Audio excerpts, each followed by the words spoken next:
Sobre sus manos tenía una esfera luminosa. La Iglesia después transformó la descripción, de acuerdo a sus intereses. La estatura de la joven pasó a ser normal. El extraño traje se convirtió en el manto y túnica de la Virgen, y la esfera luminosa pasó a ser el Inmaculado Corazón de María.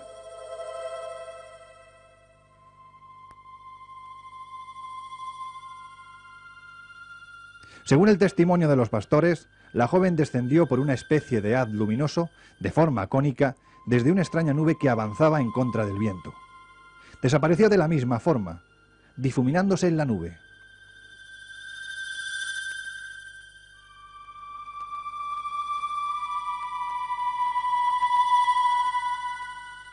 Para los que suponen que este tipo de fenómenos tienen un origen distinto al religioso, existen elementos en ese relato que son más que sugestivos. Las nubes especiales y los rayos luminosos son una constante en el fenómeno ovni, al igual que los testimonios de personas secuestradas por uno de estos objetos no identificados, abducidas, que dicen haber sido introducidas en la nave a través de uno de esos conos de luz.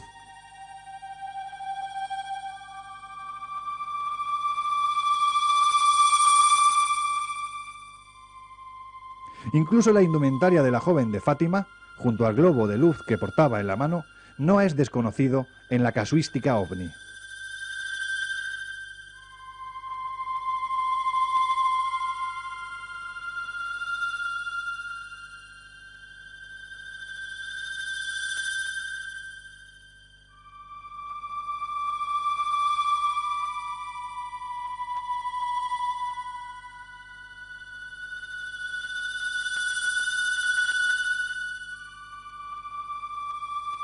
Otros elementos de los descritos por los pastorcillos en Fátima también contribuyen a que establezcamos una relación con el fenómeno ovni.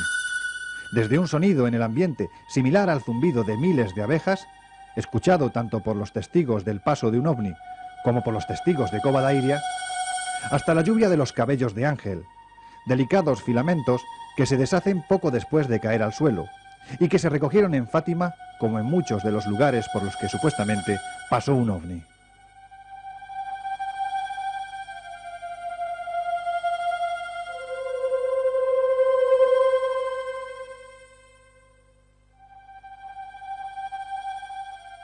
Los fenómenos que se produjeron en este lugar hace más de 80 años y que describieron los pastorcillos son reales. La cuestión es saber cuál de las dos hipótesis, la sobrenatural o la ufológica, resulta menos inverosímil a la hora de estudiar el caso.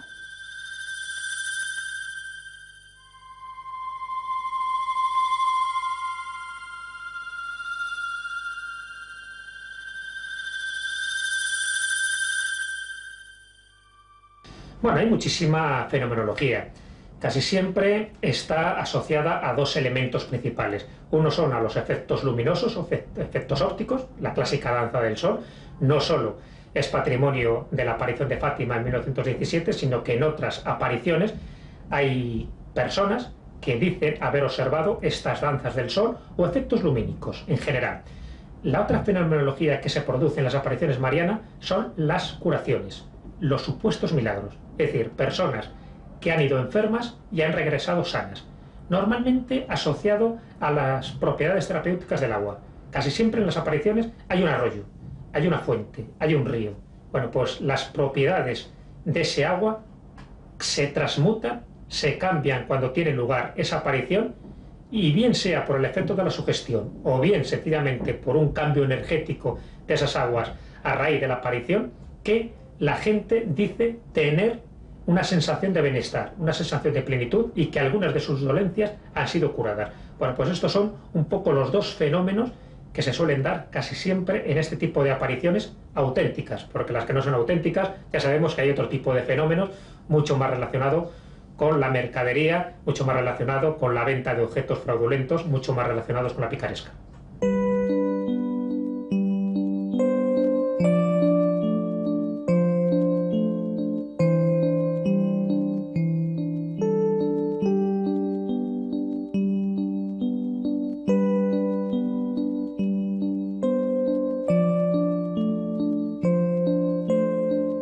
Sean de carácter sobrenatural una variante del fenómeno ovni, o respondan a mecanismos sugestivos de nuestra mente que desconocemos, lo cierto es que las apariciones marianas son muy frecuentes, aunque la gran mayoría no traspasen el ámbito local, siendo escasísimas las que adquieren fama internacional.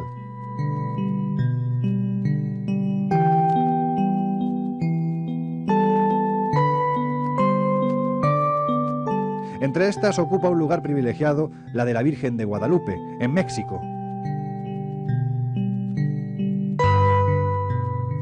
De esta aparición ha quedado una prueba material que, por sus extraordinarias características, ha traído de cabeza a todos los investigadores y científicos que se han molestado en investigarla. Esa prueba material es esta imagen, formada de manera aún inexplicable en el manto, en la tilma del indio Juan Diego. El suceso tuvo lugar en diciembre del año 1531 en el cerro Tepeyac, hoy ya devorado por la gigantesca Ciudad de México. Una mujer joven de gran hermosura, rodeada de luz y acompañada de un sonido armonioso, se apareció a un hombre humilde, el citado Juan Diego, y le expresó el habitual deseo de que en aquel lugar se erigiese un templo en su honor. Cuando contó lo sucedido el obispo de México, Juan de Zumárraga, no creyó la versión de Juan Diego, y el indio regresó a su campo y a sus quehaceres diarios. Pero la mujer se le apareció de nuevo e hizo el milagro que, aun siendo pleno invierno, brotasen rosas, para que de esta manera el recalcitrante obispo pudiese creer a Juan Diego. Este envolvió un ramo de estas rosas en su tosco manto y se las llevó al obispo. Una vez ante él, extendió el manto dejando caer las rosas y entonces se dieron cuenta de un milagro mucho más portentoso.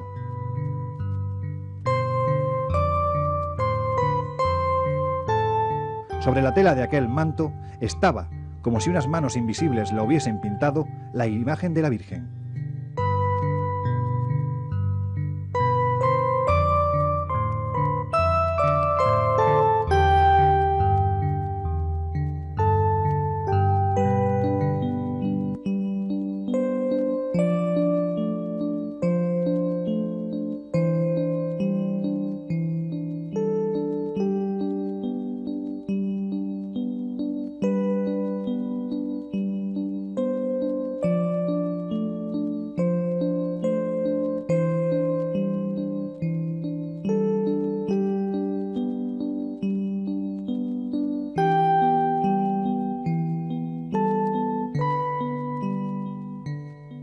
A partir de aquel día fue creciendo en fama y devoción.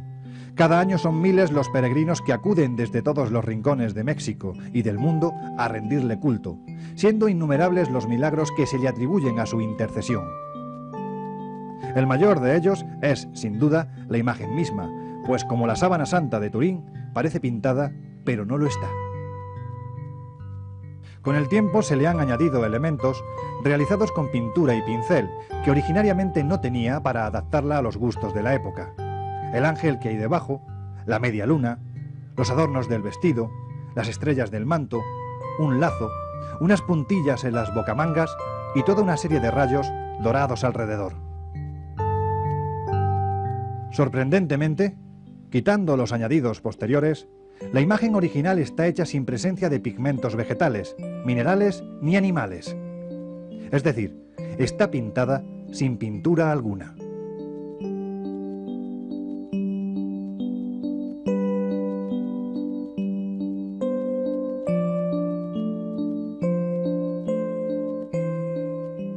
Ese no es, sin embargo, el único prodigio. En sus ojos, estudiados por diferentes oftalmólogos y sometidos a todo tipo de análisis, fotografías y ampliaciones, se pueden ver diferentes personajes, unos con más nitidez que otros, que parecen corresponderse con los que estaban presentes en el momento en el que el manto de Juan Diego fue extendido ante el obispo Zumárraga.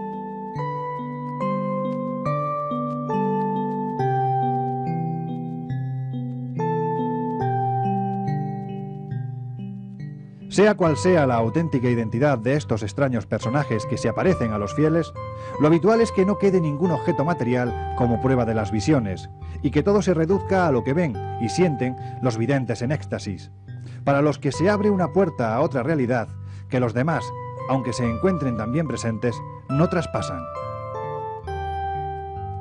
Podría atribuirse todo a un fenómeno únicamente psíquico, de tipo sugestivo, si no fuera porque los efectos secundarios, luces, fuertes aromas, súbitos remolinos de viento, sonidos sin una aparente causa física, son habitualmente percibidos por la multitud congregada y en ocasiones registrados por instrumentos tan poco influenciables como una cámara fotográfica.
En ocasiones, las apariciones marianas se producen en lugares aparentemente tan poco propicios para ello como Egipto, concretamente en el Cairo. En la iglesia ortodoxa de Santa María del Zeitún, durante una memorable noche del mes de abril de 1968, ante los atónitos ojos de centenares de testigos y ante algunas cámaras fotográficas que con desigual resultado captaron los hechos, comenzaron a aparecerse sobre el tejado de la iglesia distintas luces que poco a poco fueron adquiriendo formas figurativas.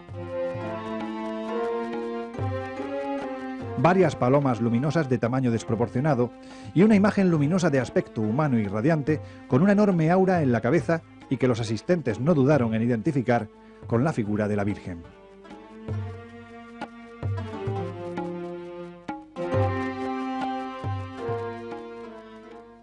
Bueno, vamos a ver, ¿cómo nos podemos enfrentar a este fenómeno de las apariciones marianas? Yo tengo mi teoría particular, que no quiere decir que sea la más correcta, pero por lo menos a mí me sirve, fruto de mis investigaciones. Ya sabéis que hay dos posturas muy claras cuando uno se enfrenta a la aparición mariana. Gente que dice que todo es mentira, que todo forma parte de la psicosis de un vidente, pero que no ve nada, sencillamente todo forma parte de su mente. Y hay otras personas, el otro grupo, que dice que es auténtico, que allí está la Virgen, que los mensajes que dan proceden directamente de la Madre de Dios, de la Virgen María, y por lo tanto hay que creerlos a rajatabla. Bueno, entre las dos posturas yo creo que hay una intermedia.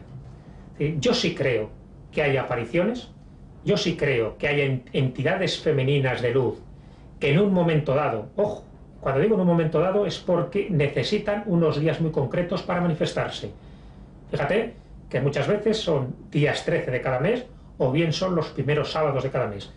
Días muy concretos. Bueno, pues que ciertas entidades femeninas se aparecen a personas muy señaladas, que se consideran elegidos a partir de aquel momento, pero que no tienen nada que ver con la Virgen, que no tienen nada que ver tanto con un fenómeno cristiano.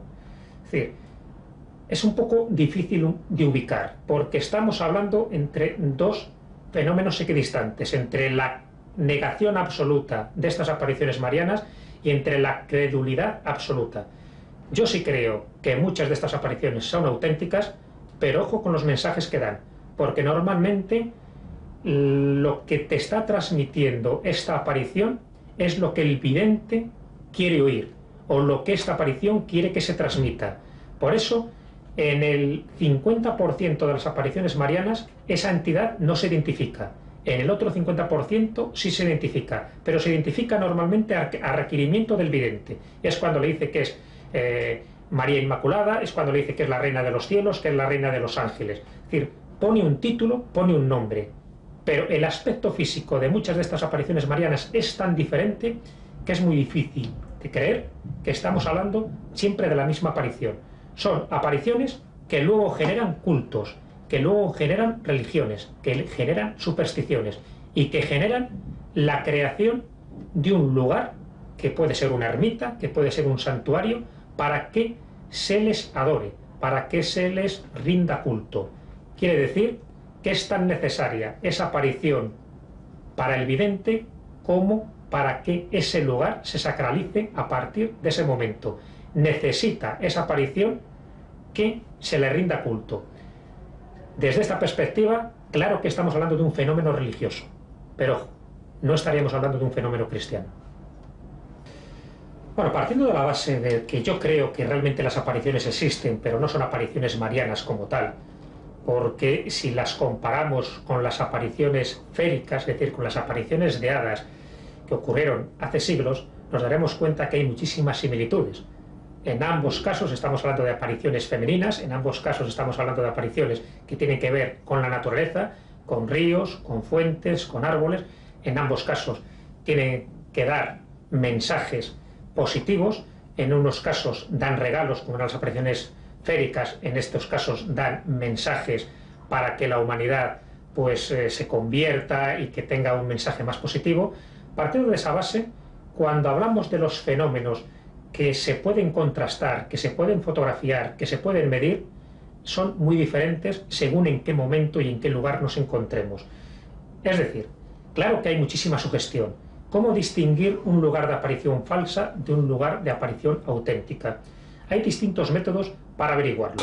Uno de ellos es a través de las distintas pruebas que se pueden realizar, que es fotografías, que es la opinión, por supuesto, no de los videntes, sino de las personas que han sufrido algún tipo de transformación anímica mientras están en el lugar de la aparición, comprobar la veracidad de las propiedades terapéuticas y salutíferas que tienen las aguas. Es decir, hay distintos mecanismos y por eso sabe que en algunos lugares las apariciones son falsas, es decir, no tiene ningún tipo de credibilidad. Sin embargo, en otros sitios es como si el lugar sí tuviera un poder, estuviera activado.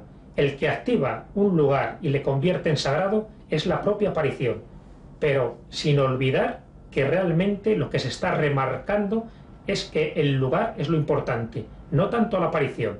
Siempre que ha habido una de estas apariciones, lo que se encarga de remarcar es que el lugar es importante. Por eso, en ese sitio concreto, no 2 metros más allá, se tiene que construir un lugar de culto, un templo, una ermita. Cuando esto no es cierto, es decir, cuando hay una aparición totalmente amañada, como es el caso de la Pedrera y en otros lugares, es decir, el lugar no es de poder. El lugar es un sitio que no está activado, que la gente que va allí no se cura y que todas las curaciones que hay son pura sugestión.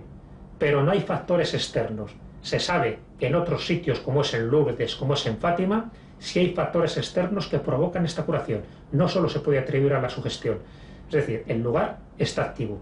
Y eso sí se puede medir, eso sí se puede contrastar, eso sí se puede probar. Eso es lo que hace indiscutiblemente fascinante ese lugar de poder. Lo de la aparición es un elemento más para añadir a un lugar que ya antiguamente era un lugar mágico, era un lugar de poder.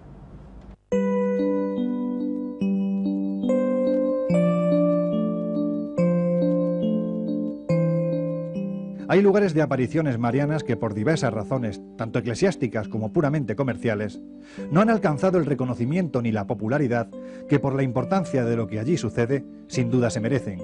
Un ejemplo de ello es Ladeira do Piñeiro, en Portugal, a tan solo 30 kilómetros de Fátima, sin duda demasiado cerca como para permitir su competencia.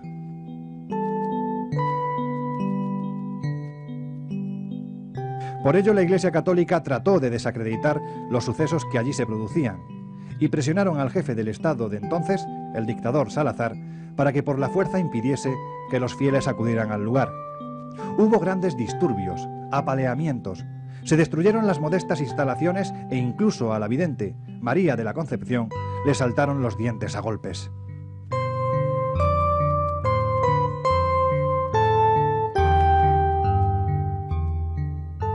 Actualmente todo está en calma, nadie es ya allí agredido y la Iglesia Ortodoxa se ha hecho cargo del tema de las apariciones.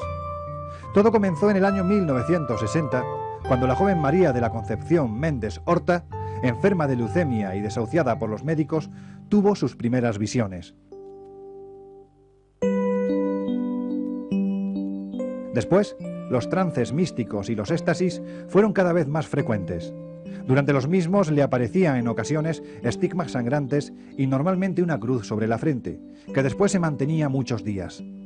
Su fama crecía cada vez más y los fieles acudían a verla cada vez en mayor número, congregándose a su alrededor.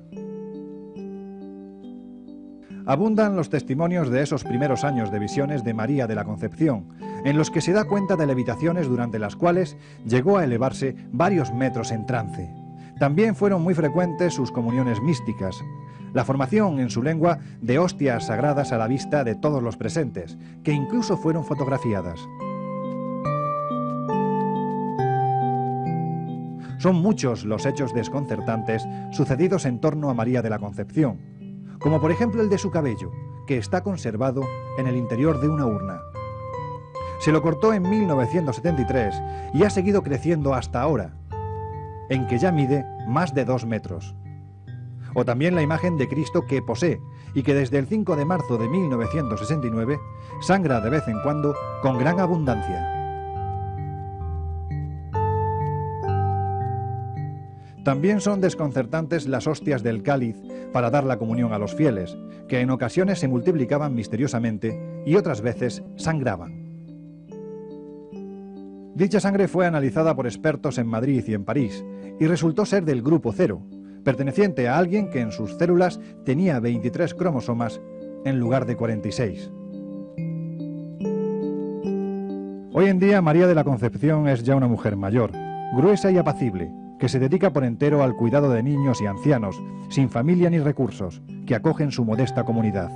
Ahora apenas se producen milagros, aunque es frecuente que cuando ella entona cancioncillas piadosas, estando sola en su habitación, se unan a su voz otras que no se sabe de dónde proceden, y que al otro lado de la puerta graban en ocasiones las monjitas de su congregación. Más como una broma que con asombro, pues están acostumbradas a eso y a cosas mucho más extraordinarias.